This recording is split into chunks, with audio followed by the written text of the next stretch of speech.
¿De dónde eres? Bienvenidos a la lección número 6 del curso para principiantes A1.1. Hoy aprenderemos a decir de dónde somos. No te olvides de activar los subtítulos en inglés o en español.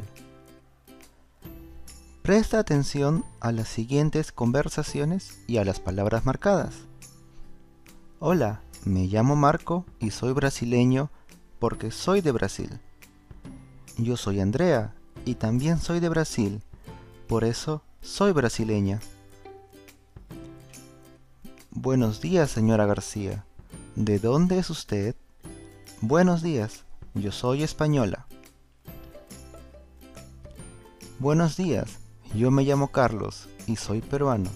¿De dónde eres? Hola, yo soy Angélica y soy de Colombia. Buenos días, yo soy de Venezuela. ¿Eres francés? Hola, yo no soy francés, yo soy italiano, porque soy de Italia. Hola amigos, yo soy Paulo y soy de los Estados Unidos. ¿De dónde son? Me llamo Carol y soy de Argentina. ¿Y tú, de dónde eres? Hola, yo soy Alfredo y soy boliviano. Mucho gusto de conocerlos. Ahora, presta atención a los siguientes ejemplos. Soy australiano y vivo en Sydney. Soy canadiense y vivo en Toronto. Soy mexicana y vivo en Acapulco. Soy alemana y vivo en Berlín.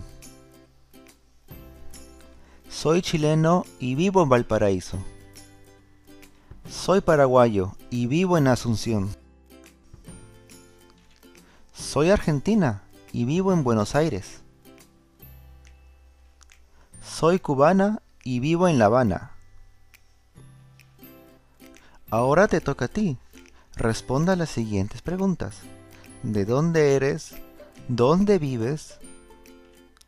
Escribe tu respuesta en los comentarios. Muchas gracias por ver este video. Si te gustó, dame un like, suscríbete y comparte con tus amigos. No te olvides de activar la campanita para que no te pierdas la próxima lección. Nos vemos pronto. Chao, chao.